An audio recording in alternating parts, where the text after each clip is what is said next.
శ్రమలలో విస్తరించిన క్రైస్తవ్యం. క్రైస్తవ్యం అనగానే చాలా మందికి సమాజంలో చిన్న చూపు ఉంది. ఎంత చిన్న చూపు అంటే చెప్పడానికి రానంతగా వర్ణతీతమైనంతగా చిన్న చూపు కనబడుతుంది సమాజంలో క్రైస్తవ్యం గురించి. క్రైస్తవ్యం గురించి తప్పుడుగా మాట్లాడేవారు కొందరైతే, తప్పుడుగా మాట్లాడుతున్న వారి మాటలు విని క్రైస్తవ్యాన్ని వదిలిపెడుతున్న వారు ఇంకొందరు. కాబట్టి అసలు క్రైస్తవ్యం అనేది ఈ భూమి మీద ఎప్పుడు ఎలా వ్యాపించింది? ఆనందదాయకంగా ఉన్నప్పుడు క్రైస్తవ్యం వ్యాపించిందా? శ్రమలలో ఉన్నప్పుడు క్రైస్తవ్యం వ్యాపించిందా అని మనం ఆలోచన చేయగలిగితే, శ్రమలలో ఉన్నప్పుడే క్రైస్తవ్యం ఎక్కువగా వ్యాపించింది అని చెప్పడంలో ఎటువంటి సందేహం లేదు. ఈరోజు ఆ రోజు ఉన్నంత శ్రమలు ఈరోజైతే లేవు. ఆ రోజున్న పరిస్థితులు వేరు, ఈ రోజు ఉన్న పరిస్థితులు వేరు. ఆ రోజు యేసు పేరు చెప్తే చాలు చంపివేయాలి అనే శాసనాలు ఉండేవి. యేసుని గురించి మాట్లాడినా, యేసుని గురించి చెప్పినా పట్టేసుకొని అరెస్ట్ చేసి కొట్టేవారు ఆ రోజుల్లో. ఇంకా చెప్పాలి అంటే యూదా మతస్థులైతే ఇంటింట చొచ్చుచు ఏం చేశారు? క్రైస్తవులని, క్రైస్తవ్యాన్ని స్వీకరించిన వారిని ఈడ్చుకొచ్చి కొట్టినట్లు కూడా చరిత్రలో రాయబడ్డాయి. మరి ఇంత కఠినంగా, ఇంత భయంకరంగా ఆ రోజు మొదటి శతాబ్దంలో శ్రమలు ఉన్నప్పుడు క్రైస్తవ్యం ఈరోజు ప్రపంచవ్యాప్తం ఎట్లయింది? అంతే కదా. ఈరోజు క్రైస్తవ్యం గురించి తెలియని వారు లేరు, క్రీస్తుని గురించి తెలియని వారు లేరు. చాలా మందికి క్రీస్తుని గురించినటువంటి ఆలోచన, అవగాహన వచ్చింది అంటే మొదటి శతాబ్దంలో ఉన్న అపోస్తులులే. అపోస్తులు వాళ్ళు ఎంత కష్టపడ్డారో, ఎలా పని చేశారో, ఎలా క్రైస్తవ్యాన్ని సమాజంలోనికి తీసుకువెళ్ళారో, క్రీస్తుని సమాజంలోనికి తీసుకువెళ్ళారో, తీసుకువెళ్తున్నప్పుడు ఎన్ని ఇబ్బందులు వాళ్ళు ఎదుర్కోవాల్సి వచ్చిందో చరిత్రలోనికి వెళ్ళి బైబిల్లో ఉన్నటువంటి కొన్ని మాటల్ని మనము చదవగలిగితే మనకు చాలా విషయాలు అర్థమవుతాయి. ఒక సందర్భాన్ని చూద్దాం. పేతురు రాసినటువంటి మొదటి పత్రిక 5వ అధ్యాయము, పేతురు రాసిన మొదటి పత్రిక 5వ అధ్యాయము 9వ వచనాన్ని ఒకసారి చూద్దాం. పేతురు రాసినటువంటి మొదటి పత్రిక 5వ అధ్యాయము 9వ వచనం. లోకమందున్న మీ సహోదరుల యందు ఈ విధమైన శ్రమలే నెరవేరుచున్నవని ఎరిగి విశ్వాసమందు స్థిరులై వారిని ఎదురించుడి. ఏమంటున్నాడు? లోకమందున్న మీ సహోదరుల యందు ఈ విధమైన శ్రమలే. ఏ విధమైన శ్రమలు అంటే ఈ రోజు కూడా క్రైస్తవ్యం మీద, క్రైస్తవ్యపు మందిరాల మీద, దైవజనుల మీద ఎంత భయంకరంగా నార్త్ సైడ్ దాడులు జరుగుతున్నాయో, ఇంతకంటే డబల్ రెట్టింపుగా ఉన్నటువంటి శ్రమలు ఎవరు అనుభవించారంట? మన సహోదరులైన వారు పూర్వకాలములో అనుభవించారు. అదే చెప్తున్నాడు. ఏమంటున్నాడు? లోకమందున్న మీ సహోదరుల యందు, ప్రజెంట్ గా ఎవరైతే ఉన్నారో మీ సహోదరుల యందు, ప్రీవియస్ గా ఉన్న మన సహోదరుల యందు ఇప్పుడు జరుగుతున్నటువంటి శ్రమల కంటే గొప్పవి, అటువంటి శ్రమలే నెరవేరుచున్నవి అని ఎరిగి ఏం చేశారంట? ఆ రోజు వాళ్ళంతా విశ్వాసమందు స్థిరులై ఎవరిని ఎదిరించారు? ఎదురుగా ఎవరున్నా వారిని ఎదిరించారు. వారిలో దూరిపోయి అపవాదిని కూడా ఎదిరించారు. అంటే శ్రమలు ఉన్నాయి అని ఎదిరించి విశ్వాసం కలిగి నిలబడ్డారా? శ్రమలు ఉన్నాయి అని క్రీస్తును వదిలి పారిపోయారా? మీరు ఆలోచన చేయండి. శ్రమలు ఎదురవుతుంటే క్రీస్తులో నిలబడి స్థిరులై విశ్వాసమునందు పెంపొందిన వారై నిలబడ్డారు. కానీ ఈరోజు చాలా మంది క్రైస్తవ్యాన్ని వదిలేస్తున్నారు. ఎందుకు వదిలేస్తున్నారు అంటే, క్రైస్తవ్యాన్ని స్వీకరించినందుకు మాకు ఇబ్బందులే ఎదురవుతున్నాయి, క్రైస్తవ్యాన్ని స్వీకరించినందుకు మాకు సంఘాలలో ఉండనివ్వటం లేదు, క్రైస్తవ్యాన్ని స్వీకరిస్తే మాకు కుల బహిష్కరణ చేశారు, క్రైస్తవ్యాన్ని స్వీకరిస్తే మాకు సభ్యత్వాలు సంఘాలలో సమాధుల సభ్యత్వాలు ఇవ్వడం లేదు, మా విందు భోజనాలకు మా విందు కార్యక్రమాలకు ఎవరు మా దగ్గరికి రావటం లేదు అని ఈరోజు చాలా మంది క్రైస్తవ్యాన్ని వదిలేస్తున్నారు. కానీ ఇంతకంటే భయంకరమైన శ్రమలు ఆ రోజు ఉండేవి కదా. మరి ఆ రోజు క్రైస్తవ్యం విస్తరించబడింది అంటే వాళ్ళు ఎంత స్ట్రాంగ్ గా ఉన్నారు, ఎంత స్థిరులై వాళ్ళు నిలబడ్డారు. ఎందుకు నిలబడవలసిన అవసరం ఏంది ఆ రోజు? మీరు ఆలోచన చేయండి. స్థిరులై నిలబడవలసినంత అవసరత ఏంటి? క్రీస్తును స్వీకరించినందుకు శ్రమలే వస్తాయి అంటే శ్రమలే వస్తాయి. శ్రమలు వచ్చినా, ఇబ్బందులు వచ్చినా, కష్టాలు వచ్చినా ఈ క్రీస్తునందు మనం ఎలా ఉండాలి అంటే నిలబడేవారముగా ఉండాలి, నిలబడేవారముగా ఉండాలి. ఎందుకు నిలబడాలి అంటే యేసు చెప్పాడు, ఈ భూమి మీదకి వచ్చి ఏం చెప్పాడు? తండ్రిని పరిచయం చేశాడు, తండ్రి ఉన్న లోకాన్ని పరిచయం చేశాడు, మనము తండ్రికి ఏమవుతామో పరిచయం చేస్తాడు, పిల్లలుగా ఉన్న మన ఆస్తులు అక్కడే ఉన్నాయని పరిచయం చేస్తాడు. ఇన్ని విషయాలు చెప్పిన తర్వాత ఇవన్నీ విన్న అపోస్తులు స్థిరులైపోయారు. శ్రమలు వచ్చినా, ఇబ్బందులు వచ్చినా, కష్టాలు వచ్చినా వాళ్ళు నిలబడ్డారు. అనేకులను వారు ఏం చేయగలిగారు? నిలబెట్టగలిగారు. కానీ ఈ రోజు ప్రపంచ క్రైస్తవ్యంలో బోధింపబడుతున్న అంశాలు, బోధింపబడుతున్న బోధన ఎటువంటిది అంటే, శ్రమలుంటే మా దగ్గరికి రండి, మీ శ్రమలు తీరిపోతాయి. ఇబ్బందులుంటే మా దగ్గరికి రండి, మీ ఇబ్బందులు తీరిపోతాయి. మీ పిల్లలకు పెళ్లిళ్ళు కాకపోతే మా దగ్గరికి రండి, పెళ్లిళ్ళు అవుతాయి.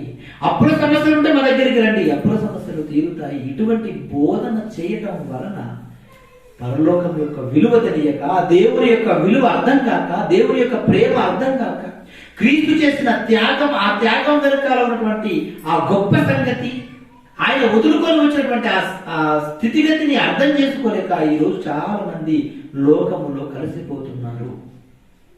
అలా కలిసిపోతున్నారు అంటే అర్థం ఏంటంటే, సమాజంలో దేవుని మాటలు ఉన్నవి ఉన్నట్లుగా తీసుకురాలేదు అని చెప్పాలి. తీసుకురావడానికి ప్రయత్నం చేసిన వారు కూడా లేరు. కానీ క్రైస్తవ్యాన్ని స్వీకరిస్తే మేలు జరుగుతాయని ఎక్కడుంది బైబిల్లో? క్రైస్తవ్యాన్ని స్వీకరిస్తే మీకు సమస్యలు తీరిపోతాయని ఎక్కడుంది బైబిల్లో? క్రైస్తవ్యాన్ని స్వీకరిస్తే మీకు పెళ్లిళ్ళు అవుతాయని ఎక్కడుంది బైబిల్లో? అంటే ఎక్కడ ఉండదు. ఉంటుందా? ఎక్కడ ఉండదు. ఏం రాయబడింది బైబిల్లో? ఒకసారి చూద్దాం. పేతురు రాసిన మొదటి పత్రిక 4వ అధ్యాయము 16వ వచనాన్ని ఒకసారి చూడండి. పేతురు రాసిన మొదటి పత్రిక 4వ అధ్యాయము 16వ వచనం. ఎవడైనను క్రైస్తవుడు అయినందుకు ఏం చేయాలంట? ఎవడైనను క్రైస్తవుడైనందుకు. నువ్వు క్రైస్తవుడి అవ్వాలనుకుంటున్నావా? నువ్వు క్రీస్తును స్వీకరించాలనుకుంటున్నావా? నువ్వు క్రీస్తులోనికి రావాలనుకుంటున్నావా? నువ్వు క్రీస్తులోనికి వస్తే మేలులు జరుగుతాయి అనుకోవడం పొరపాటు. నువ్వు క్రీస్తును స్వీకరించినందుకు నువ్వేం చేయాలంట? శ్రమలు అనుభవించాలి, కష్టాలు అనుభవించాలి, ఇబ్బందులు అనుభవించాలి, నిందలు అనుభవించాలి. మీకు అర్థమవుతుందా? ఇటువంటి అన్ని కూడా వస్తాయి అని రాశాడు. ఎవడైనను అని రాయబడింది అక్కడ. కొందరికి శ్రమలు, కొందరికి మంచి పనులు కాదు. మరి క్రైస్తవ్యంలోకి వచ్చిన చాలా మంది మేము దేవుడి చేత ఆశీర్వదింపబడ్డాము, మా పిల్లలు అమెరికా వెళ్ళిపోయారు అని చెబుతారు. మరి వాళ్ళ పిల్లలు అమెరికా వెళ్ళిపోతే మరి నా పిల్లలు అమెరికా వెళ్ళకూడదా? మరి దేవుడు వాళ్ళకి మేలు చేస్తాడు, నాకు కీడు చేస్తాడా? దేవుడు పక్షపాతే? లేదే. దేవుడు పక్షపాతి కాదు. దేవుడు చేసే మేలులేంటో గుర్తులేయడం లేదు. అర్థమవుతుందా? నువ్వు అమెరికా వెళ్ళాలి అంటే వీసా ఉండాలి. అమెరికాకు వెళ్ళడానికి నీకేముండాలి? అర్హత ఉండాలి. అంతే కదా? అర్హత ఉండి, నీ దగ్గర వీసా ఉండి, నీ దగ్గర డబ్బు ఉంటే ఆటోమేటిక్ అమెరికా వెళ్ళడానికి మార్గం దొరుకుతుంది. అంతేగాని అమెరికా వెళ్ళడానికి దేవుడు సహాయం చేయడం ఏంటి? అందులో నీ కుటుంబానికి సహాయం చేసి నా కుటుంబానికి సహాయం చేయకపోవడం ఏంటి? నీకు కారిచ్చి నాకు కారు ఇవ్వకపోవడం ఏంటి? నీకు పిల్లల్నిచ్చి నాకు పిల్లల్ని ఇవ్వకపోవడం ఏంటి? ఇదే కాదు. అందుకే రాసుకున్నాడు, ఎవడైనను క్రైస్తవుడు అయినందుకు ఏం చేయాలి రాయబడిన బైబిల్లో? శ్రమలు అనుభవించి తీరాలి. ఎవరైనా అన్నాడు అక్కడ. ఎవరైనా శ్రమలు అనుభవించాలి క్రైస్తవుడైతే. మరి బైబిల్లో ఇంత చక్కగా వ్రాయబడ్డప్పుడు ఈ రోజు మేలులు లాభాలు మేలులు ఆశీర్వాదాలు ఏంటి అంటే చెప్పబడే మాటలు చేయబడుతున్న బోధ సరి అయినదిగా లేదు.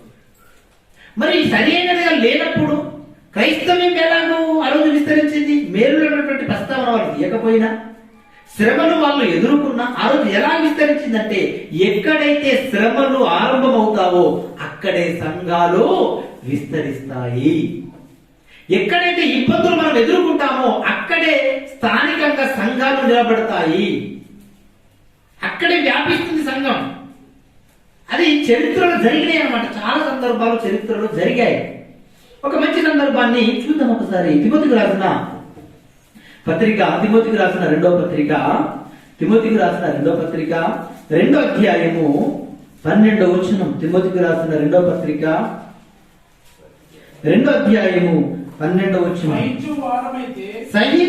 సహించిన వారమైతే ఆయనతో కూడా ఏలుదుము, ఆయనను ఎరగమంటే మనలను ఆయన ఎరగనను. అంటే శ్రమలు వస్తాయంటే శ్రమలు వస్తాయి. ఏం చేయాలి? శ్రమలు వచ్చినప్పుడు సహించాలి. సహిస్తే ఏం చేస్తారంట? సహించిన వారమైతే ఏలుబడి చేస్తారు. ఎక్కడ ఏలుబడి చేస్తారు? ఏలుబడి చేసే వారిని ఏమంటారు? ఏలుబడి చేసే వారిని ఏమంటారు? రాజులు అంటారు. మరి ఏలుబడి చేస్తారు. ఏమి ఎదుర్కొంటే, ఏమి సహిస్తే ఏలుబడి చేస్తారంట? శ్రమలను మీరు సహిస్తే ఏలుబడి చేస్తారు. శ్రమలను మీరు సహించకపోతే బానిసలుగా మిగిలిపోతారు. ఏలుబడి చేసేది ఇక్కడ కాదు. ఎక్కడ ఏలుబడి చేస్తామంటే, ఈ లోకములో మనం ఎప్పుడైతే తనువు చాలిస్తామో రాజులుగా యాజకులుగా ఉన్న మనం పరలోకములో ఒక ఆధిక్యత, ఒక అధికారం మనం చేజిక్కించుకున్న వారం అవుతాం. అక్కడ ఏలుబడి చేసే వారముగా ఉంటాం. ఈ భూమి మీద రాజులుగా యాజకులుగా మనం బ్రతికితే, కానీ ఈ రోజు నేను రాజునన్న సంగతి మర్చిపోయి, యాజకునన్న సంగతి మర్చిపోయి, శ్రమలు అనుభవించాలన్న సంగతి మర్చిపోయి ఈరోజు సుఖభోగాలలో మునిగిపోయింది ప్రపంచ క్రైస్తవ్యం. ప్రియమైన దేవుడు మాట్లాడాలి, ఆలోచన చేయండి. అందుకే యేసుక్రీస్తుల వారు కూడా ఈ భూమి మీదకి వచ్చి చెప్పేశాడు క్లియర్ గా. ఏంటి అసలు? మొదట నా నీతిని, నా రాజ్యమును మీరు వెతకండి. నా నీతిని, నా రాజ్యమును వెతకండి అంటే ఈరోజు దేని వెతుకుతున్నారంతా? సంపాదన, ఆస్తులు వేటలో పడ్డారంతా కూడా. క్రైస్తవ్యం కూడా ఏ వేటలో ఉంది? ఆస్తుల పరిరక్షణ వేటలో ఉంది. మనం చూసారు కదండి, సిఎస్ఐ వాళ్ళు పెద్ద న్యూసెన్స్ జరిగిపోయింది. రోమన్ క్యాథలిక్ సిఎస్ఐ వాళ్ళు సంథింగ్ ఆంధ్రాలో కొట్టుకొని కోట్ల కేసు అయిపోయింది. భయంకరమైనటువంటి వాదోపవాదాలు, పోలీసులు, అంత వ్యవస్థ. అంటే సత్యబోధలు చేయుచున్నారంట కాదు, ఆస్తుల పరిరక్షణ కోసం పోరాటాలు ఇవన్నీ. కానీ కాదు ప్రియమైన దేవుని వల్ల, అది కాదు. ఈ భూమి మీద సంఘంగా ఉన్న మనం ఏలుబడి చేసే వారముగా ఉండాలి అంటే ఏం చేయాలి అంటే, యేసు మాటల్ని నమ్మాలి. యేసు మాటల్ని చెబితే నమ్మారంటే నమ్మలేదు. యేసు కూడా అంటాడు ఒక మాట, ఏమంటాడు? నేను మీరు సత్యము చెప్పినా మీరు వినరు, నేను సత్యము చెప్పినా మీరు వినరు అంటాడు. ఎందుకు? విసిగిపోయాడు యేసు కూడా. నేను చెబుతున్నానయ్యా, మీరు రాజులని, మీరు దైవాలని, మీరు దేవుని పిల్లలు అని, నాలాంటి స్వభావం కలిగిన వారుగా మీరు తయారవ్వాలని, నాలాంటి లక్షణాలు కలిగిన వారుగా మీరు తయారవ్వాలని, నన్ను చూస్తే దేవుణ్ణి చూసినట్లేనని దేవుణ్ణి తనలో ప్రత్యక్షపరిచిన విశ్వసించారంటే విశ్వసించారు. కానీ దేనికి విశ్వసించారు? లాభాల కోసం విశ్వసించారు తప్ప నిత్య జీవం కోసం విశ్వసించిన వారు లేరు. శ్రమలలో విస్తరించడం లేదు, శ్రమలలో పారిపోతున్నారు అంటే నిత్య జీవం యొక్క విలువ ఈ భూమి మీద ఉన్న క్రైస్తవ్యానికి అర్థం కావటం లేదు. కానీ ప్రారంభ శతాబ్దంలో మీరు వెళ్ళి ఆలోచన చేయగలిగితే నిలబడ్డారు. ఎటువంటి స్థితులు నిలబడ్డారో తెలుసు. ఒక సందర్భాన్ని చూద్దామండి ప్రియమైన దేవుని వల్ల. అపోస్తుల కార్యములు 4వ అధ్యాయము చూద్దాం ఒకసారి. అపోస్తుల పరిస్థితులు ఎలాంటివి ఎదురయ్యాయో, వాళ్ళు ఎటువంటి పరిస్థితులు ఎదుర్కొన్నారో ఒక సందర్భాన్ని చూద్దాం. అపోస్తుల కార్యములు 4వ అధ్యాయము 17వ వచనాన్ని ఒకసారి చూద్దాం. అపోస్తుల కార్యములు 4వ అధ్యాయము 17వ వచనం. అయినను ఇది ప్రజలలో ఇంకా వ్యాపింపకుండుటకై ఇక మీదట ఈ నామమును బట్టి ఏ మనుషులతోనైనను మాట్లాడకూడదని మనము వారిని బెదిరి పెట్టవాలని చెప్పుకొనిది. ఏం జరుగుతుందో చూడండి. కుట్ర జరుగుతుంది. ఏ విషయంలో? యేసును గూర్చి ఎక్కడ చెప్పకూడదు, యేసును గూర్చి ఎవరు మాట్లాడకూడదు, యేసు నామమును బట్టి అసలు ఈ ఊసెత్తకూడదు ఎక్కడ. ఎందుకంటే యేసు సిలువను గూర్చిన వార్త ఆ రోజు ప్రపంచవ్యాప్తమైపోతుంది. యేసు సిలువను గూర్చిన వార్త ఒక మూలన జరిగిన కార్యం కాదది. రాజుల సముఖములో, రాజ్యాల సముఖములో ప్రజలందరూ చూస్తుండగా బహిర్గతంగా సిలువేస్తారే, ఇది ఒక మూలన జరిగిన చిన్న కార్యమా? కాదు, ప్రపంచ వ్యాప్తమైపోతుంది అప్పటికే సిలువను గూర్చిన వార్త. భయపడిపోయారంతా కూడా. భయపడిపోయి శిష్యులను పట్టుకొని అరెస్ట్ చేసి బంధించి ఏం చేస్తున్నారంట? ఈ నామమును గూర్చి వీళ్ళు ఏం చేయాలి అని కుట్ర చేస్తున్నారు. ఈ నామమును గురించి ఎవరును ఎక్కడ మాట్లాడకూడదు, మాట్లాడకుండా మనము చేయాలి అని ఏం చేస్తున్నారు? కుట్ర పన్నుతున్నారు. అక్కడ అదే భయపడింది చూడండి. అయినను ఇది ప్రజలలో ఇంకా వ్యాపింపకుండుటకై, ప్రజల్లోనికి వెళ్ళకూడదు ఈ వార్త. వ్యాపింపకుండుటకై ఇక మీద ఈ నామము బట్టి ఏ మనుషులతోనైనను మాట్లాడకూడదని మనం వారిని బెదిరపెట్టాలి, బెదిరించాలి. బెదిరపెట్టవాలని చెప్పుకొనిది. అప్పుడు వారిని పిలిపించి, మీరు యేసు నామమును బట్టి ఎంత మాత్రం మాట్లాడకూడదు, బోధింపకూడదని వారికి ఆజ్ఞాపించిరి.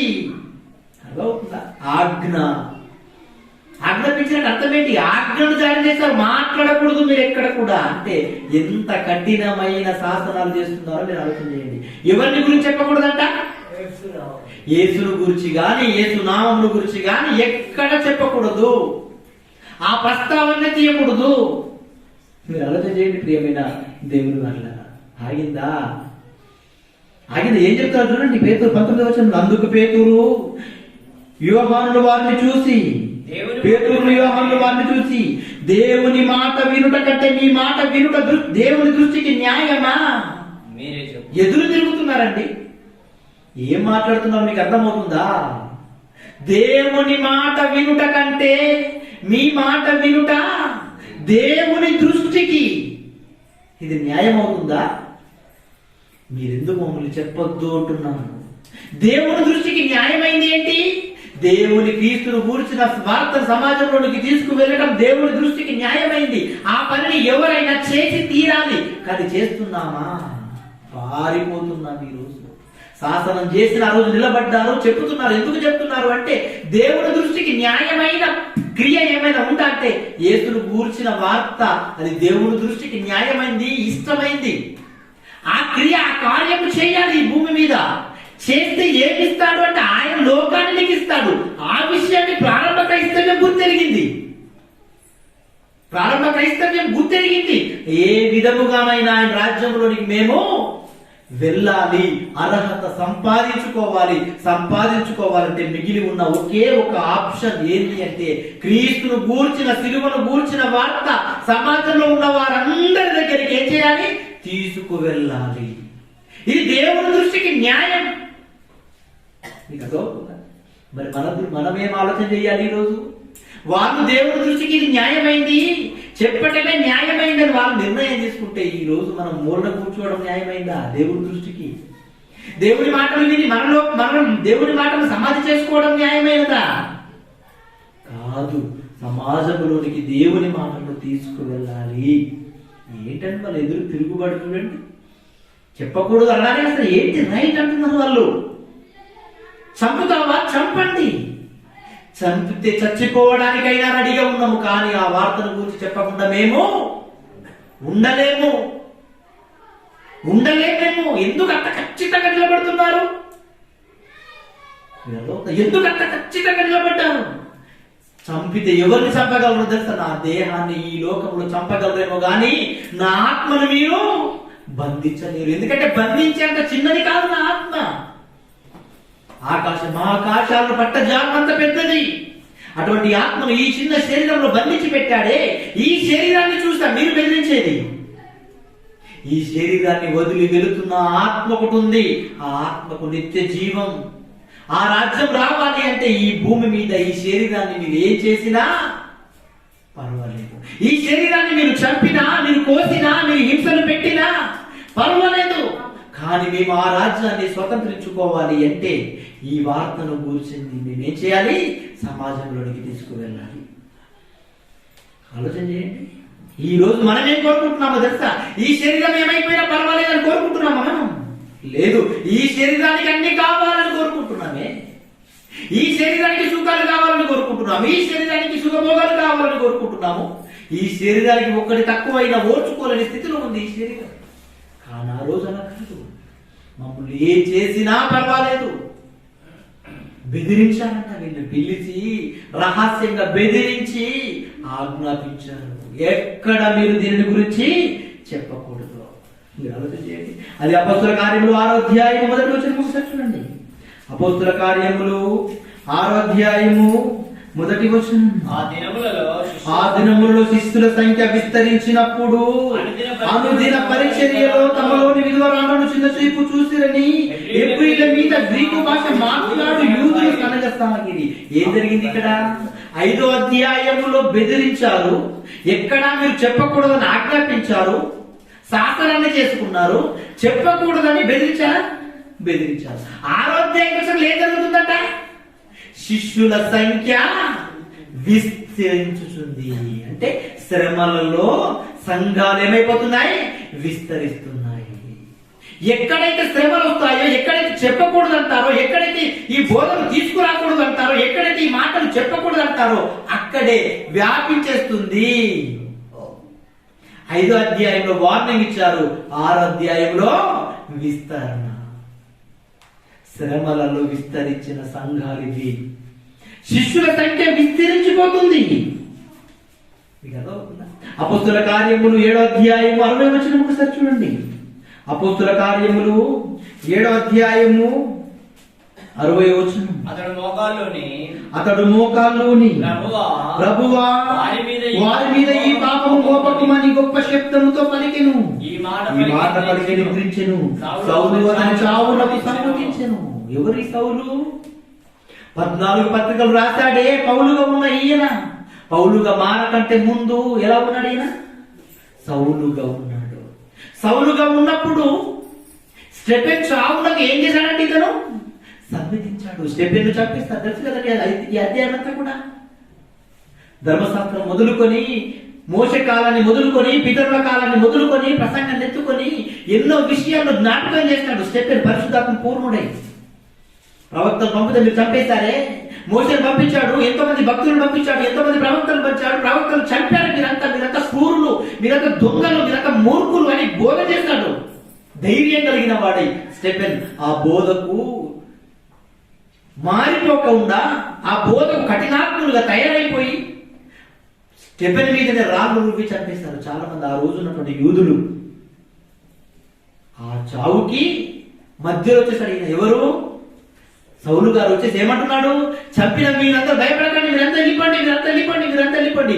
ఇతను చంపింది నేనే అని ఆ చావును కూడా ఇతని మీద వేసుకుంటున్నాడు. అంటే అసలు ఎంత భయంకరమైన శ్రమలు ఉన్నాయో మీరు ఆలోచన చేయండి. ఎందుకు చంపారు? స్టెఫెన్ ఎందుకు చంపారు? క్రీస్తుని గురించి మాట్లాడినందుకు, క్రీస్తుని గురించి చెప్పినందుకు. రాళ్ళు రువ్వి కొట్టి చంపేశారు. రాళ్ళు రువ్వి చచ్చిపోయాడు అని ఈడ్చుకొని పోయారు. ఏంటి అసలు ఏం జరుగుతుంది? సౌలు అయితే ఏం చేశాడంట? ఇంటింట చొచ్చు ఈడ్చుకొచ్చి చంపేస్తాడు. ఇదే కనుక ప్రాణాధారం అవుతున్నట్లు బైబిల్లో రాయబడుతుంది. క్రైస్తవులను చంపటమే సౌలుకి ఏంటంటే ప్రాణాధారం అవుతున్నట్లుగా ఉంటుందంట. అంత కఠినంగా ప్రవర్తిస్తాడు సౌలుగా ఉన్నప్పుడు. అంటే ఎంత భయంకరమైన హింస! ప్రారంభ సంఘానికి 7వ అధ్యాయంలో ఎంత గొప్ప హింస చెప్పండి. ఒక స్టెఫెన్ పట్టుకొని బహిరంగంగా సమాజం ఎదుట అనేకుల మధ్య రాళ్ళు రువ్వుతూ కొట్టి చంపుతున్నారు అంటే అసలు క్రైస్తవ్యాన్ని ఎవరైనా స్వీకరిస్తాడా? ఎవరైనా స్వీకరించడానికి అవకాశం ఉంటుందా? బహిరంగంగా కాదు, ఎక్కడో ఏదో ప్రదేశంలో చిన్న క్రైస్తవ్యంలో మీద క్రీస్తు గురించి మాట్లాడద్దని ఎవరైనా తిరుగుబాటు చేస్తేనే క్రైస్తవులందరిలో కలజడి ప్రారంభమైపోతుంది. ఆ రోజు బహిరంగంగా సమాజం ఎదుట స్టెఫెన్ను చంపుతుంటే ఎంతమంది క్రైస్తవ్యాన్ని స్వీకరించడానికి ముందుకు వస్తారు? మీరు చెప్పండి. స్వీకరిస్తారా? స్వీకరించడానికి అవకాశం లేదు. శ్రమలే. ఆ రోజు ఏం జరిగిందో తెలుసా? 5వ అధ్యాయం 1వ వచనానికి వెళ్ళేసరికి ఏం చెప్తున్నట్టు, ఆ కాలమున యెరూషలేములోని సంఘములకు గొప్ప హింస కలిగినందున అపోస్తలులు తప్ప అందరూ యూదయ సమరయ దేశంలో యందు చెదిరిపోయి భక్తి గల మనుషులు స్టెఫెను సమాధి చేసి అతన్ని గూర్చి బహుగా ప్రారంభించిరి. సౌలైతే ఇంటింట చొచ్చి పురుషులను స్త్రీలను ఈడ్చుకొని పోయి చెరసాలలో వేయించి సంఘమును పాడు చేయుచుండెను. నాగోచరండి, కాబట్టి చెదిరిపోయిన వారు సువార్త వాక్యమును ప్రకటించుచు సంచారము చేసిరి. అబ్బా ఏంటండి అసలు శ్రమండి, చంపేశారండి. ఇలా ముంగట చెదిరిపోయిన వారంతా కూడా ఏ పనిలో ఉన్నారు? సువార్త. ఇంత కష్టమైన కఠినమైన శ్రమలలో కూడా సువార్త ప్రకటించాలా? చేశారు, నిలబడ్డారు, ప్రకటించారండి. చెదిరిపోయిన వారంతా కూడా సువార్తను చెప్పుతూ, క్రీస్తును గూర్చిన మరణమును గూర్చిన వార్తను చెప్పుతూ, సిలువను గూర్చిన వార్త చెప్పుతూ వెళ్ళిపోతున్నారు. అంటే శ్రమలలోనే విస్తరిస్తుంది క్రైస్తవ్యం. ఎన్ని శ్రమలు ఎదుర్కొంటే ఎంత బలపడుతుంది. అపోస్తులు తప్ప అందరూ చెదిరిపోయారు. చెదిరిపోయిన వారంతా కూడా ఏ పనిలో ఉన్నారు? సువార్త పనిలో ఉన్నారు. ఈ రోజు ఏమైనా హింసలు ఉన్నాయా సంఘాలకి? కష్టాలు ఉన్నాయా సంఘాలకి? లేదే. మరి ఏ పనిలో ఉన్నారు? కష్టాలు లేకపోయినా, హింసలు లేకపోయినా, ఇబ్బందులు లేకపోయినా, శ్రమలు లేకపోయినా అసలు ఏ పనిలో ఉన్నారు? ఏ పని కోసం మీరు శ్రమ తీసుకుంటున్నారు? ఏ పని కోసం మీరు హింసలు తీసుకుంటున్నారు? మీకు అర్థమవుతుందా? శ్రమలు ఎప్పుడు వస్తాయి? శ్రమ అనేది ఎప్పుడు దొరుకుతుంది? పని చేస్తే శ్రమ అనిపిస్తుందా? పని చేయకపోతే శ్రమ అనిపిస్తుందా? ఆలోచన చేయండి. కష్టపడితే శ్రమ అని మనకు అనిపిస్తుందా? కష్టపడకపోతే శ్రమ అని మనకు అనిపిస్తుందా? 3 పూటలు తిని 3 పూటలు బెడ్ మీద పడుకుంటే ప్రశాంతంగా ఉంటుంది జీవితం. ఎంత హ్యాపీగా ఉంటుందండి. అబ్బా, ఇంత మంచి లైఫ్ ఇంకెవరికి రాదనుకుంటారే. తినడం పడుకోవడం, తినడం అరిగేదాకా పడుకోవడం, ఇది ఒక లైఫ్ స్టైల్. ఇది ఇలా ఉన్నప్పుడు మనకు శ్రమలో ఉన్నటువంటి బాధ అర్థమవుతుందా? కష్టంలో ఉన్న బాధ అర్థమవుతుందా? ఎర్రటెండలో పైనుంచి వేడి, కింది నుంచి వేడి, ఎండలో కష్టపడుతూ పొలం పనులు చేసేవాడిని అడగండి, శ్రమ అంటే ఏంటో చెబుతారు. వ్యవసాయం చేయడం శ్రమ బాబు, అది చాలా కష్టమైంది. పాలు పెట్టుకోవడం కష్టమైంది, గేదెలు కాయడం కష్టమైంది, గొర్రెలను కాయడం కష్టమైంది అనుకుంటారే. శ్రమ పనిలో ఉంటే అక్కడ ఎదురవుతున్న సమస్యలు చూస్తున్నప్పుడు అప్పుడు మనకు అనిపిస్తుంది ఏంటి శ్రమ, ఇది కష్టతరమైంది అని. మన క్రైస్తవ్యం ఏ పనిలో లేకుండా, దేవుడి పనులలో లేకుండానే శ్రమను అనుభవిస్తున్నామని చెప్పడంలో ఎంత న్యాయం ఉంది చెప్పండి? న్యాయం ఉందంటారా? లేదు. ఆ రోజు సంఘానికి హింస కలిగినా, ఇబ్బంది కలిగినా, సంఘంలో ఉన్నటువంటి ఒక అపోస్తులైనటువంటి స్టెఫెన్ గారు చచ్చిపోయినా, చెదిరిపోయిన వారంతా ఏ పని చేతబట్టారు? సువార్త పనిని చేతబట్టారు. మీరే పని చేతబడుతున్నాం మనం ఈరోజు? సొంత పనులు. మీరు ఆలోచన సొంత పనులు అండి. కానీ ఆ రోజు అంత భయంకరమైన శ్రమల్లో కూడా సంఘాలు ఏమైపోయాయి? విస్తరించాయి. ఈ రోజు ఎన్ని సంఘాలుగా విస్తరించాయి? మీరు ఎన్ని సంఘాలను విస్తరింపచేస్తారు? ఎన్ని సంఘాలను స్థాపించడానికి పూనుకుంటున్నారు? ఒక ప్రాంతంలో ఒకరు పరిచయం ఉన్నారా? ఆ వ్యక్తితో స్టార్ట్ చేయండి, ఆ వ్యక్తితో ప్రారంభించండి దేవుడి పనిని. అక్కడ స్థాపించబడతాయి. అక్కడ ఇబ్బందులు వస్తాయి, అక్కడ కష్టాలు వస్తాయి, అక్కడ అవమానాలు వస్తాయి, అక్కడ ఇరుకులు వస్తాయి. ఎంతో మంది ఎన్నో రకాలుగా మాట్లాడతారు, అయినా నువ్వు నిలబడాలి. తెలుసు కదా మన ఏరియా పరిస్థితులు అండి ఎలా ఉండేవి. ఈరోజు ఇంతమందికి మీరు కూర్చొని వింటున్నారంటే ఏంటి దాని అర్థం? నిలబడటం. ఇబ్బందులు చేసినా, మనల్ని తిట్టినా, మనల్ని అవమానాలు చేసినా, అపహాస్యం చేసినా నిలబడాలి దేవుడి కోసం. అలా నిలబడితే సంఘాలుగా స్థాపించబడతాయి. దేవుడి మాటలు ఉన్నవి ఉన్నట్లుగా బోధింపబడతాయి. అనేకులను దేవుడి వైపు మరలించగలుగుతాము. ఆ పనిలో భాగంగా మనం ఏం సంపాదించుకుంటాము? ఆ నిత్య జీవాన్ని సంపాదించుకుంటాము. ప్రియమైన దేవుడి మాట. ఈరోజు ఎంతమంది అండి ప్రయాసం చేస్తున్నారు? నిత్య జీవం కోసం ప్రయాసం చేస్తున్నారా? లేదు. అపోస్తల కార్యములు 12వ అధ్యాయం మొదటి వచనం ఒకసారి చూడండి. అపోస్తల కార్యములు 12వ అధ్యాయము మొదటి వచనం.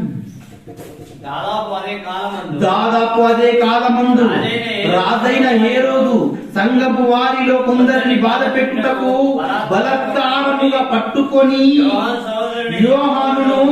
యోహాను సహోదరుడైన యాకోబును ఖడ్గముతో చంపించెను.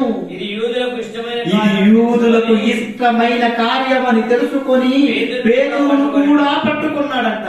ఆ దినములు పులియని రొట్టెల పండుగ దినములు. ఏం జరుగుతుంది చూడండి. యోహాను సహోదరుడైన యాకోబును పట్టుకొని ఖడ్గంతో పొడిపించి చంపేశాడు. ఏ రోజు దినములలో? ఎవరైనా యోహాను సహోదరుడైన యాకోబు ఎవరైనా అపోస్తుడైన యాకోబు చంపబడ్డాడు, ఖడ్గంతో పొడవబడ్డాడు. పొడు చేశారండి ఆయన్ని. ఇది ఎవరికి ఇష్టమైందంట? యూదులకు ఇష్టమైన కార్యం. అంటే ఆ రోజు క్రైస్తవులను పట్టుకొని చంపటం యూదులకు ఇష్టం. ఈ రోజు కూడా క్రైస్తవులను పట్టుకొని చంపటం హైందవులకు ఇష్టం. మీరు చచ్చిపోతారా? మీరు? తెగింపు ఉండాలి, చచ్చిపోయేంత ఇష్టం ఉండాలి. అది భక్తి, అది ప్రేమ. ఆఫ్టర్ ఆల్ ఈ లోకంలో టీనేజ్ లో ఉన్న వీరు తమ శరీర కోరికలను కోరుకోవడానికి ఒక స్త్రీ కోసం పురుషుడు చచ్చిపోతున్నాడు, పురుషుడి కోసం స్త్రీ చచ్చిపోతుంది. ఇది ప్రేమ. ఇంతకంటే విలువైంది దేవుడు నీ మీద చూపిన ప్రేమ. ఆ ప్రేమ కోసం నువ్వేం చెయ్యవా? ఆ ప్రేమ కోసం నువ్వు చచ్చిపోవడానికి సిద్ధపడవా? ఆ ప్రేమ కోసం నువ్వు చచ్చిపోతే నిత్య జీవం నీకు దొరుకుతుంది. ఆ నిత్య జీవం కావాలి కదా. ఏంటంటే అసలు సంఘములో ఇటువంటి హింసలు జరుగుతున్నాయి చూడండి. ఒక స్టెఫెన్ రాళ్ళతో కొట్టి చంపబడ్డాడు. తర్వాత యాకోబు ఖడ్గముతో పొడుస్తున్నారు. ఇది యూదులకు ఇష్టమైన కార్యం అని తెలుసుకొని ఇంకో వ్యక్తిని కూడా చంపాలని పట్టేసుకున్నాడు. ఎవరాయన? పేతురును కూడా పట్టేసుకున్నారు. కానీ సంఘం పేతురు అనే పేరు మీద పెట్టాడు కదా. మరి పేతురు లేకపోతే ఎలా అని పేతురు విడిపించాడు దేవుడు. చెరసాలలో బంధించినప్పుడు ఏమైతే చెరసాలలో బంధకాలన్నీ కూడా తెగిపోవడము, రాత్రి ఆయన వెళ్ళిపోవడము తెలుసు కదండి సందర్భం. కానీ శ్రమలు ప్రారంభ శతాబ్దపు క్రైస్తవ్యానికి ఎదురవుతున్న శ్రమలు చూడండి ఎలా ఉన్నాయో. చంపేస్తున్నారు.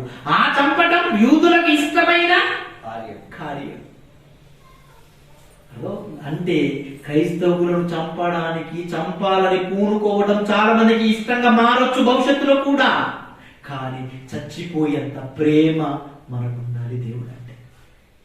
ఎందుకు అంటే ఈ భూమి మీద నువ్వైనా నేనైనా మన ముందు పుట్టిన వారైనా మన తర్వాత వచ్చేవారైనా చావకుండా తప్పదు. ప్రతివాడు చచ్చిపోవలసిందే. కానీ వీరవనుకలుగా చచ్చిపోవాలి ఈ భూమి మీద. దేవుడి పక్షాన్ని నిలబడిన వారముగా, దేవుడి కోసం పౌరుషం కలిగిన వారముగా, దేవుడి కోసం ఏదైనా తెగింపు చేసే వారముగా బ్రతికి చచ్చిపోవాలి. అందరూ పుడుతున్నారు, అందరూ చచ్చిపోతున్నారు. ఆ చావు మనకెందుకు? అపోస్తలుడైన పౌలు గారు ఎన్ని సంఘాలను స్థాపించాడు ఆ రోజు. ఎంతమందికి దేవుడి వాక్యాన్ని నేర్పించాడు. ఒక తురమ్ము అనే పాఠశాలలో 2 సంవత్సరాల వరకు అద్దెకు ఉండి ఏం చేశాడంట? వాక్యాన్ని నేర్పించాడు. మీరెంతమందికి నేర్పిస్తున్నారు? ఇన్ని సంవత్సరాలుగా వాక్యాన్ని వింటున్నారే, ఎంతమందికి నేర్పిస్తున్నారు? మీ పిల్లలకైనా నేర్పిస్తున్నారా? మీరు సమాజంలో ఉన్న క్రైస్తవులు ఉన్నారు కదా, 20 ఏళ్ళు 30 ఏళ్ళ నుంచి స్వీకరించారు క్రైస్తవ్యాన్ని. మీ వాళ్ళ పిల్లలకైనా వాళ్ళు నేర్పించే స్థితిలో ఉన్నారా? అంటే దాని అర్థం ఏంటి? క్రైస్తవ్యం యొక్క విలువ, దేవుని యొక్క విలువ, యేసు చేసిన త్యాగం యొక్క విలువ వారికి అర్థం అవటం లేదు. అందుకే శ్రమలు రాగానే పరారైపోతున్నారు. అధికారాన్ని ఇచ్చేది ఎవరు? అధికారాన్ని తీసివేసేది ఎవరు? ఎవరండి అధికారాన్ని ఇచ్చేది? ఒక వ్యక్తిని ప్రధానంగా చేయాలి అంటే ఎవరి సానుకూలత ఉండాలి? ఆ విషయంలో దేవుడు అనుగ్రహం ఉండాలి. దేవుడి అనుగ్రహం లేకుండా ఎవడు పీఠ మీద కూర్చుకోవడానికి లేదు అవకాశం. మరి ఇటువంటి విరోధులుగా ఉన్న వారిని, మనకు విరోధులుగా ఉన్న వారిని అగ్రపీఠ మీద కూర్చోబెట్టాలంటే దాని అర్థం ఏంటో తెలుసా? ఇందులో గుంజలెవరో, గురువులెవరో దేవుడు ఏదయ్యాలనుకున్నాడు. అంతే, గురువులన్నీ వెళ్ళిపోతున్నాయి. గింజలుగా ఉన్న మనమే నిలబడుతున్నాము. అంటే మీరు ఒరిజినల్. మరి ఒరిజినల్ గా ఉన్న మనం శ్రమలను స్వీకరించకూడదా? కష్టాలను స్వీకరించకూడదా? కష్టాలను దేవుడి సంఘాన్ని విస్తరింప చేయడానికి ప్రయాసం చేయకూడదా? చెయ్యాలి. చూడండి, మా మాట మళ్ళీ చదువుదాం ఒకసారి. 12వ అధ్యాయం 1వ వచనం నుండి. దాదాపు అదే కాలమందు రాజైన హేరోదు సంఘపు వారిలో కొందరిని బాధ పెట్టుటకు బలత్కారముగా పట్టుకొని యోహాను సహోదరుని యాకోబును ఖడ్గముతో చంపించెను. ఇది యూదులకు ఇష్టమైన కార్యమని తెలుసుకొని పేతురును కూడా పట్టుకున్నాడు. 24వ వచనం, దేవుని వాక్యము ప్రబలమై వ్యాపించుచుండెను. చంపుతుంటే ఏం కావాలి? పరారైపోవాలి కదా. మీకు అర్థమవుతుందా? పరారైపోవాలా? అయిపోకూడదా? అయిపోవాలి. కానీ ఏం జరుగుతుంది అక్కడ? ఖడ్గముతో పొడిచి యాకోబును చంపితే సంఘమంతా బలపడి, సంఘమంతా కూడా ఏం చేసింది? కష్టపడి దేవుని సమాచారాన్ని, క్రీస్తు శిలువను కూర్చున్న వార్తను సమాజంలోనికి ఎక్కువ తీసుకెళ్లిపోయింది. 24వ వచనంలో ఏం రాస్తున్నాడు? అది ఏమంటున్నాడు చూడండి. ఏమంటున్నాడు? దేవుని వాక్యము ప్రబలమై వ్యాపించుచుండెను. శ్రమలలోనే వ్యాపిస్తుంది సంఘం. మీకు అర్థమవుతుందా? శ్రమలు వచ్చినప్పుడు వ్యాపన, శ్రమలు వస్తే విస్తీర్ణ. కానీ ఈరోజు మన ఒక్క శ్రమ, మన మీద ఒక కష్టం, మన మీద ఎవరైనా అవమానం చేశారంటే, ఒక్కరు నింద వేశారంటే ఆగిపోవడమే. ఆగిపోవడం కాదు, సాగిపోవాలి. దేవుడి పనిలో ఇబ్బందులు వచ్చినా, నిందలు వచ్చినా, అవమానాలు వచ్చినా, అవహేళన చేసినా, అపహాస్యం చేసినా, ఎన్ని మాటలు మనల్ని అన్నా మనము దేవుడి పనులలో ఏం చేయాలి? సాగిపోవాలి. ఆగిపోకూడదు. ఏమైనా దేవుడి వల్ల ఏంటి ఆలోచన చేయండి. అపోస్తుల కార్యములు 14వ అధ్యాయం 19వ వచనం. అపోస్తుల కార్యములు 14వ అధ్యాయము 19వ వచనం. సౌలుగా ఉన్న ఈయన పౌలుగా మారిన తర్వాత ఈయన ఎదుర్కొంటున్న సమస్యలు చూడండి. పౌలు గారు ఎదుర్కొంటున్న సమస్యలు. అంత్యోకయ నుండి, ఈకొనియ నుండి యూదులు వచ్చి జన సమూహమును తన పక్షముగా చేసుకొని పౌలు మీద రాళ్ళు రువ్వి అతడు చనిపోయాడని అనుకొని పట్టణం వెలుపలికి అతన్ని ఈడ్చిరి. అయితే శిష్యులు అతన్ని ఏం చేస్తారంట? ఈడ్చుకొని వెళ్ళిపోయారు. ఎవరిని? పౌలు. రాళ్ళు రువ్వారు, చచ్చిపోయాడు అనుకున్నారు, అనుకొని ఈడ్చుకొని వెళ్ళిపోతున్నారంట పట్టణము వీధి చివరికి. ఏం కావాలి ఇప్పుడు? సంఘాలంతా కూడా కాముస్ అయిపోవాలి కదా. క్రైస్తవులంతా కూడా క్రైస్తవులు ఉండకూడదు కదా. కానీ ఏం జరిగింది? అదే 16వ అధ్యాయం 19వ వచనం చూడండి. అపోస్తుల కార్యములు 16వ అధ్యాయం 19వ వచనానికి వస్తే అక్కడ ఏం జరుగుతుందో చూడండి. ఆమె యజమానులు తమ లాభ సాధనం పోయినని చూసి పౌలును శీలను పట్టుకొని గ్రామపు చావిడిలోనికి అధికారుల యుద్ధకు ఈడ్చుకొని పోయేది. అంతటి న్యాయాధిపతుల యుద్ధకు వారిని తీసుకొని వచ్చి, ఈ మనుషులు యూదులై ఉండి రోమీలమని అంటే ఇక్కడ కూడా ఏం జరుగుతుంది? ఈడ్చుకొని పోయి ఇబ్బందుల పాలు చేసేస్తున్నారు. 22వ వచనం. 22. అప్పుడు జనసమూహం వారి మీదకి దొమ్మిగా వచ్చెను. న్యాయాధిపతులను వారి వస్త్రములు లాగివేసి వారిని బెత్తములతో కొట్టవాలని ఆజ్ఞాపించిరి. వారు చాలా దెబ్బలు కొట్టి వారిని చెరసాలలో వేసి భద్రముగా కనిపెట్టవాలని చెరసాల నాయకునికి ఆజ్ఞాపించిరి. అతబట్టి ఆజ్ఞ పొంది వారి లోపల చెరసాలలోనికి త్రోసి వారి కాళ్లకు బొండ వేసి బిగించెను. అయితే మధ్యరాత్రి వేళ సౌలును శీలయు దేవునికి ప్రార్థించుచు కీర్తనలు పాడుచుండిరి. ఖైదులు వినుచుండిరి. ఏమైంది? రాత్రి అంతా కూడా చెరసాలలో ఉన్నటువంటి బంధకాలు ఊడిపోయాయి. చెరసాలాధిపతి చచ్చిపోవాలి, సూసైడ్ చేసుకోవడానికి ఇష్టపడ్డాడు. ఇమ్మీడియట్ గా ఏం జరిగింది? మారు మనసు పొందాడు. రాత్రి కుటుంబానికి బాప్తిస్మం ఇచ్చేశాడు. ఇప్పుడు ఈ చెరసాలలోకి వచ్చే సంగతి ఏంటి? సందర్భం ఏంటి?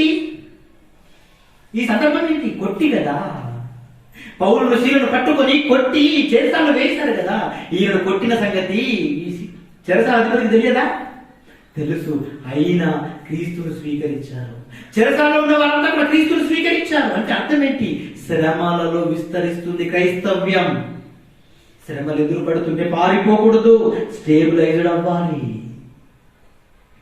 ఆలోచన చేయండి ప్రియమైన దేవుని మాట్లాడారు. అపోస్తుల కార్యములు 17వ అధ్యాయము 1వ వచనం నుండి. అపోస్తుల కార్యములు 17వ అధ్యాయము 1వ వచనం నుండి చదువుకుందాం. వారు అంపిపోలి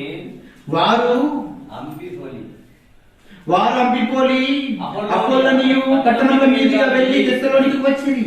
అక్కడ యూదుల సమాజ మందిరం పడి ఉండెను కనుక పౌలు తన వాడుక చొప్పున సమాజ వారి యుద్ధకు వెళ్ళి, క్రీస్తు శ్రమపడి మృతులలో నుండి లేచుట ఆవశ్యకమనియు నేను మీకు ప్రచురము చేయు యేసే క్రీస్తు ఉన్నాడనియు లేఖనములలో నుండి దృష్టాంతములను ఎత్తి విప్పి చెప్పుచు వారితో 3 విశ్రాంతి దినములు తర్కించుచుండెను.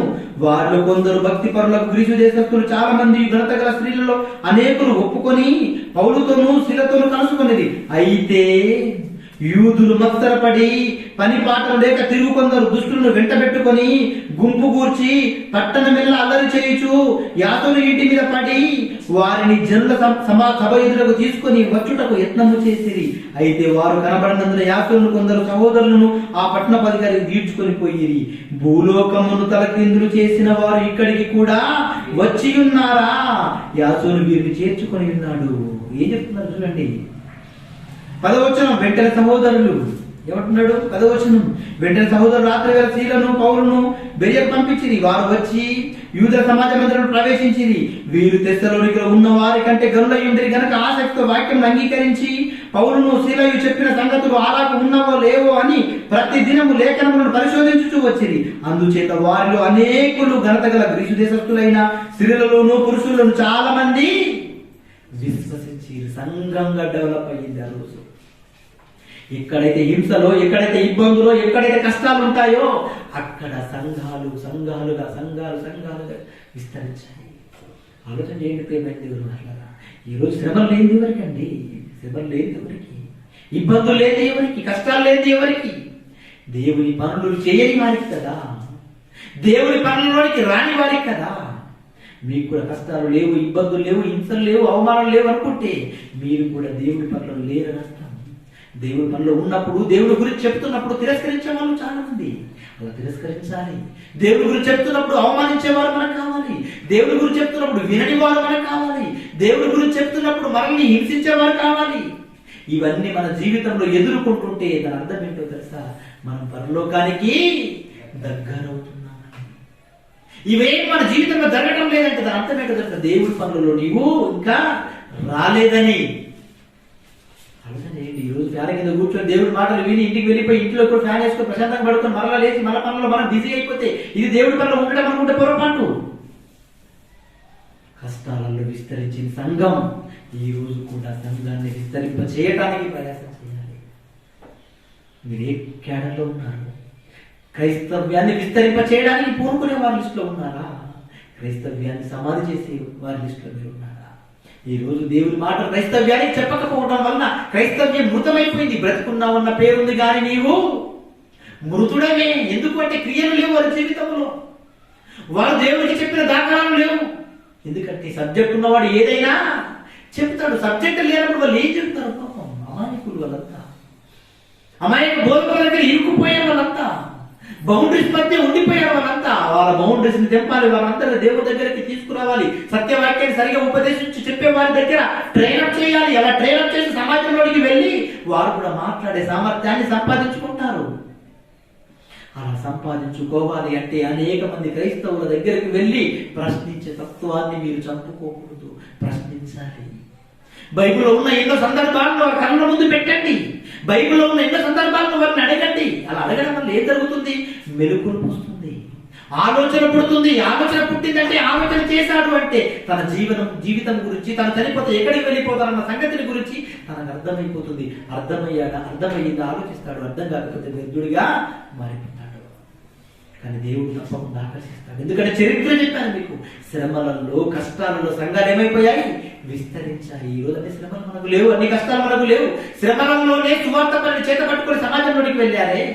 మరి ఏ శ్రమలు లేకున్నా మనం ఈ రోజు సువార్త పని చేయట్లేదంటే అసలు ఎంత మంచివారు మనం ఆలోచన చేయండి. మంచి నిర్ణయాలు తీసుకోండి. దేవుడి కోసం గొప్పగా ఉన్నతంగా బ్రతికే వారి లిస్టులో మనం ఉండాలి. ఈ భూమి మీద దేవుడు ఆయుష్కాలాన్ని ఇచ్చాడు. ఇచ్చిన ఆయుష్కాలం ఎంతకాలం? ఇంతలో ఉండి అంతలో మాయమైపోయేవాళ్ళం కదా. ఈ రోజు ఇలాగే ఇక్కడ ఇప్పుడు ఈ చచ్చిపోయిన పరలోకం ఉందన్న ధీమా ఉందా? ఏం చేస్తావు అని ధీమా? ఏం చేస్తావు దేవుడి కోసం? అంత ధీమ ఉంది లేదు. సోమవారం నుండి శనివారం వరకు కష్టపడాలి, శ్రమ పడాలి, ఇబ్బంది పడాలి, అవమానాల పాలవ్వాలి. మనల్ని ఎవరు ఈ అబద్ధాలు వేసినా కూడా నిరంతరం చెప్పే వారిగా ఉండాలి, దేవుడి వైపు మరలించే వారిగా ఉండాలి. అలా ఉంటే నిత్య జీవాన్ని పొందుకుంటాం, లేదంటే నిత్య నరకానికి. కానీ దేవుడికి ఇష్టమైన కార్యం ఏంటో తెలుసా? అనేకులను దేవుడి దగ్గరికి తీసుకురావటమే. తీసుకొచ్చే వారి లిస్టులో మీరు ఉంటారని ప్రేమపూర్వకంగా మిమ్మల్ని హెచ్చరిస్తున్నాను. ప్రార్థించుకుంటాను. దయాకరికరం కలిగిన మా పరలోకపు తండ్రి, మీ పరిశుద్ధమైన అత్యున్నతమైన నామమునకు వందనాలు. శ్రమలను విస్తరించిన క్రైస్తవ్యం అన్న ఆలోచనాత్మకమైన పాఠాన్ని మీ పిల్లలకు వివరించాను తండ్రి. ఆ రోజు 11 మంది ప్రపంచవ్యాప్తం చేశారు క్రైస్తవ్యాన్ని. ఈ రోజు 100 మందిగా మేమున్నా ఒక ప్రాంతాన్ని కూడా కదిలింపలేకపోతున్నాము అంటే మేము తీసుకున్న నిర్ణయాలు, మేము చేస్తున్న పనులు, మేము తీసుకున్న శ్రమలు ఏమి లేవు నాయన. తప్పుడు నిర్ణయాలు, తప్పుడు ఆలోచనలు. దేవా, నేను కూడా మంచి నిర్ణయాలతో, మంచి ఆలోచనలతో అనేకులను నీ వైపుకు మరలించే సామర్థ్యాన్ని మా అందరికీ దయచేయమని బ్రతిమాలుతున్నాను తండ్రి. చేరువచ్చిన బిడ్డలందరినీ మార్గం చేసుకుంటే ఇతడి మహాజ్ఞానాన్ని నాకు నేర్పించిన మా ఆత్మీయ తండ్రి గారికి ఆయుష్ను, ఆరోగ్యాన్ని ప్రసాదించండి. మీరు అక్కడ ఆలస్యమైతే మరొక తరగతితో మేమంతా కలుసుకొని అనేకమైన సంగతులను ఆలోచన చేయడానికి మా జీవితాల్లో ఒక మంచి దినాన్ని ప్రసాదిస్తారని విశ్వసిస్తూ ఈ ప్రార్థన మా ప్రభువు మా రక్షకుడైన యేసుక్రీస్తు పేరిట బ్రతిమలాడి వేడుకొనుచుంటున్నాను మా పరలోకపు తండ్రి. ఆమేన్. మన పరమ తండ్రి ప్రేమ, యేసుక్రీస్తుల వారి కృప, పరిశుద్ధాత్మ దేవుని కన్యని సామర్థ్యము చేరువచ్చిన మనందరికీ సదాకాలం తోడై నడిపించును గాక.